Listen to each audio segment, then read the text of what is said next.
السلام عليكم ورحمة الله وبركاته.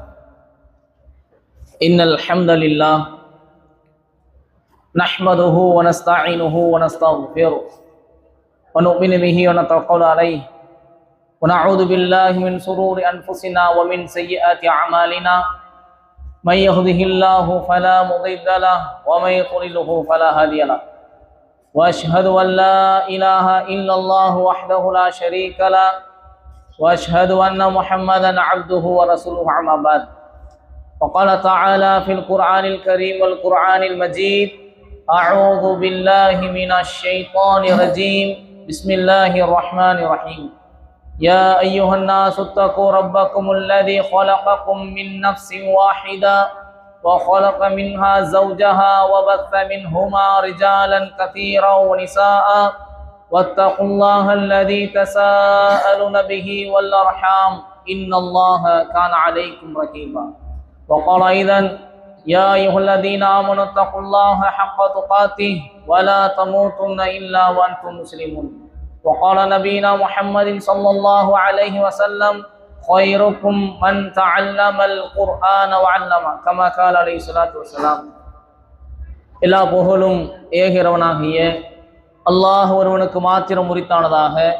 அவனுடைய சாந்தியும் சமாதானமும் நாமெல்லாம் உயிரோட மேலாக நேசிக்கக்கூடிய உத்தம சத்திய தூதர் முஹம்மது நபி ஸல்லல்லாஹு அலைஹி வஸல்லம் அவர்கள் மீதும், அவர்களை பின்பற்றி வாழ்ந்த சத்திய சஹாபாக்கள், தபிஈன்கள், தபா தபிஈன்கள், ஷுஹதாக்கள், இமாம்கள், நல்லோர்கள் அனைவர்கள் மீதும், இன்னும் உங்கள் மீதும் என் மீதும் ஒட்டுமொத்த இஸ்லாமிய சகோதர சகோதரிகள் மீதும் அல்லாஹுடைய சாந்தியும் சமாதானமும் என்றும் என்றென்றும் நின்று நிலவட்டுமாக என பிரார்த்தனை செய்தவனாய், அன்பான இஸ்லாமிய சொந்தங்களை உறவுகளே, அல்ஹம்துலில்லாஹ், அல்லாஹ் ரப்பல் ஆலமீன் நம்மை இந்த ரமலானுடைய மாதத்திலே தொடர்ந்து அமல் செய்யக்கூடிய ஒரு வாய்ப்பை கொடுத்திருக்கிறான். அல்ஹம்துலில்லாஹ், சும்மா அல்ஹம்துலில்லாஹ்.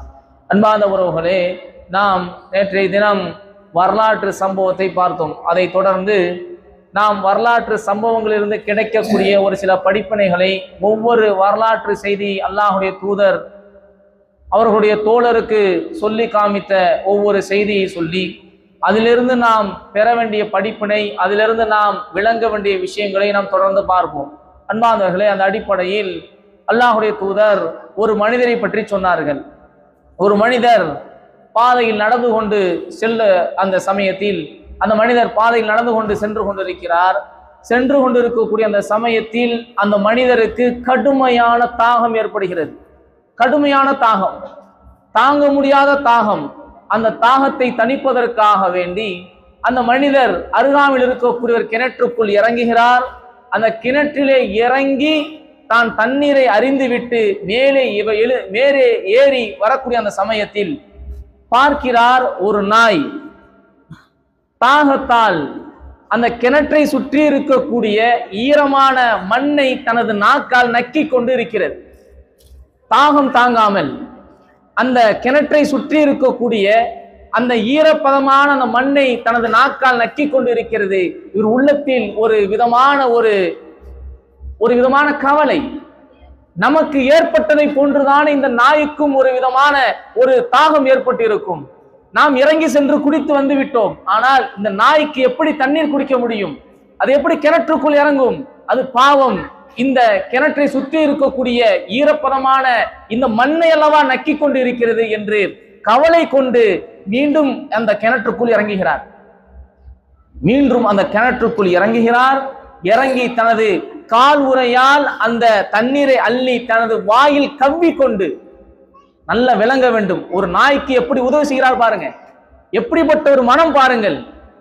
கீழே இறங்கி அதை தனது கால் உறையால் தண்ணீரை நிரப்பிக் கொண்டு தனது வாயால் கவ்வி கொண்டு மேலே ஏறி கொண்டு வந்து அந்த நாய்க்கு தண்ணீரை புகட்டுகிறார்.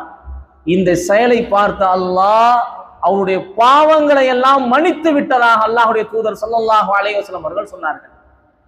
இந்த செயலை பார்த்து அல்லாஹ் ரப்பல் ஆலமீன் அவருடைய பாவங்களை எல்லாம் மன்னித்து விட்டான் என்பதாக அல்லாஹுடைய தூதர் ஸல்லல்லாஹு அலைஹி வஸல்லம் சொல்லும் பொழுது சஹாபாக்கள் கேட்டார்கள், காலு யா ரசூலல்லாஹ், அல்லாஹுடைய தூதரே, இன்ன லனா ஃபில் பஹாயிமி அஜ்ரன்,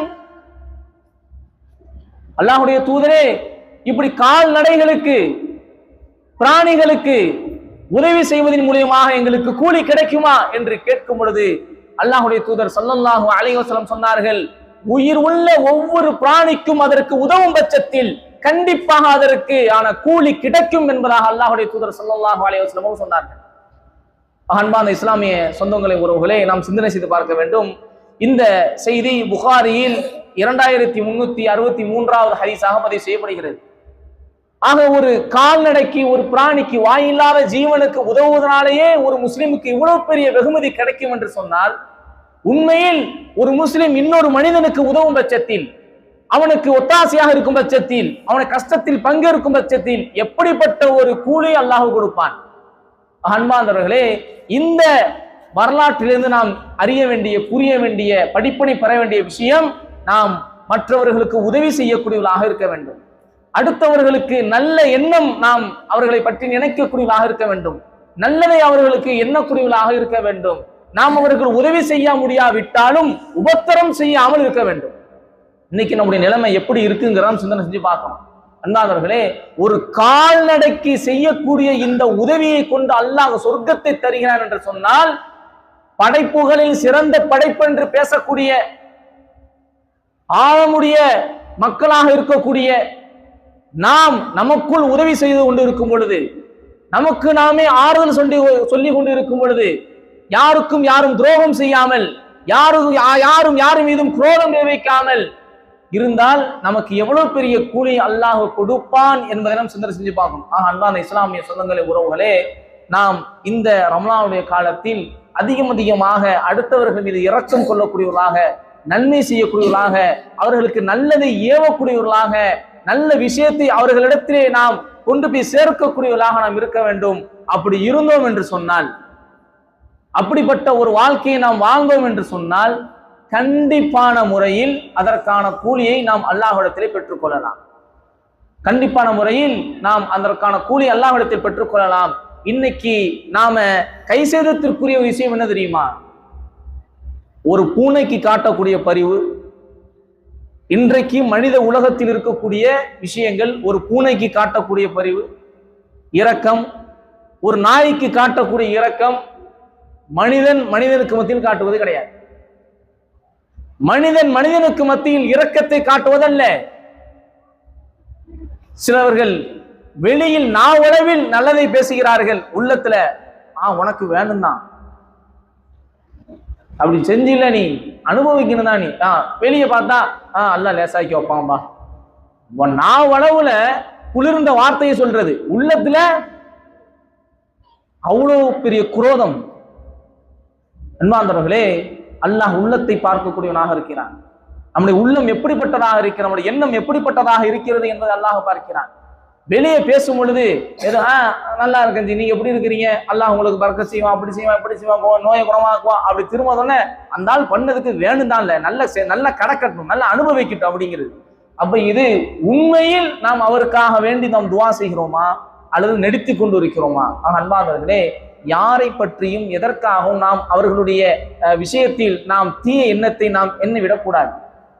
ஒரு முஸ்லிமை பற்றி நாம் நல்லெண்ணம் தான் கொள்ள வேண்டும். ஒரு முஸ்லிமை பற்றி நல்லதைத்தான் சொல்ல வேண்டும்.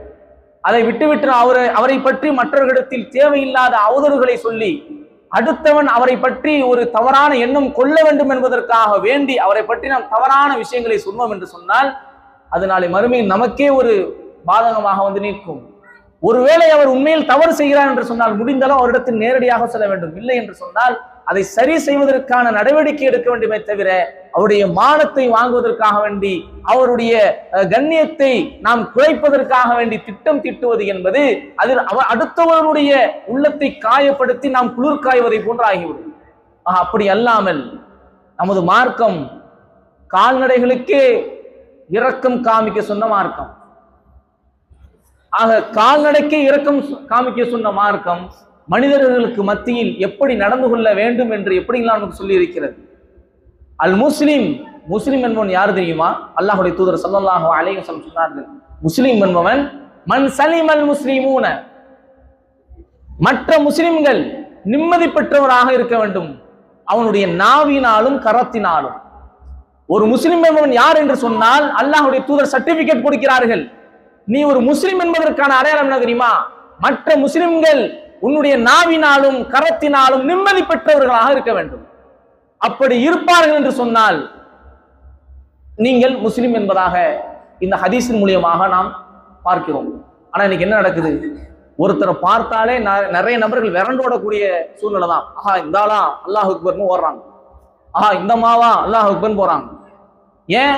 ஏதாவது ஒண்ணு கிடக்கும், ஒண்ணு சொல்லிடும், ஏதாவது ஒண்ணு மனசை காயப்படுத்திடும், இல்ல ஏதாவது ஒண்ணு இங்க கொண்டு போய் அங்க சொல்லி தேவையில்லாத சண்டையை ஏற்படுத்திடும் சொல்லி இன்னைக்கு ஒருத்தர் வந்தாலே விரண்டு ஓடக்கூடிய அளவுக்கு இன்னைக்கு நாவினால் அதிகமான உள்ளங்களை காயப்படுத்தக்கூடியதாக இருக்கிறோம். அல்லாஹ்வுடைய தூதர் சொன்னார்கள், பிற முஸ்லிம்கள் நாவினாலும் கரத்தினாலும் ஒரு முஸ்லிமால் நிம்மதி பெற்றிருக்க வேண்டும்.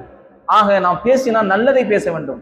ஒரு முஸ்லிம் வந்தால் ஆஹா இவர் நல்ல ஒரு வார்த்தையை சொல்லக்கூடியவர், நல்ல ஆறுதல் சொல்வாரு, அல்லாஹ்விடத்தில் நமக்காக துவா செய்வாரு, இப்படிப்பட்ட ஒரு மனப்பான்மை நம்மை பார்த்தால் அடுத்தவர்களுக்கு வர வேண்டுமே தவிர நம்மை பார்த்தாலே ஆஹா இந்த ஆளா இவர் சரியான ஒரு மோசமான ஆளாச்சே, தேவையில்லாத வார்த்தையை கொண்டு போய் சொல்லி நமக்கேம்பா தேவையில்லாத ஒம்பு வாங்கி கொடுத்து நம்ம ஒம்ப விலைக்கு வாங்கன்னு சொல்லி பார்த்துட்டு விரண்டோடக்கூடியதாக தான் இருக்கும். இதுல நமக்கு ஒரு பெருமை வேற, என்னை பார்த்தாலே அந்த நிக்க மாட்டாரு, ஓடிடுவாரு. ஏன்? நீ வாயை விட்டா அந்த ஆள் என்ன ஆவாரு, தேவையில்லாத பிரச்சனை மாட்டிப்போன்னு சொல்லி தான் அந்த ஆள் விரண்டு ஓடுறாரு. அன்பான இஸ்லாமிய சொந்தங்களை உறவுகளே, நமது நாவினால அடுத்தவங்க நிம்மதி பெற்றவர்களாக இருக்க வேண்டும். ஆனா நம்ம ஏதோ ஒரு விஷயத்துல தெரிந்தோ தெரியாமலோ நாம் வார்த்தைகளை விட்டு இருப்போம், அல்லாஹ்விடத்திலே பாவமன்னிப்பு கேட்போம். இந்த மாதம் அல்லாஹ்விடத்திலே பாவமன்னிப்பு கேட்கக்கூடிய மாதம். ஏதோ கடந்து சென்று விட்டது. இதோ இந்த காலம் நமக்கு பொன்னான காலமாக பொற்காலமாக அல்லாஹ் கொடுத்திருக்கிறான்.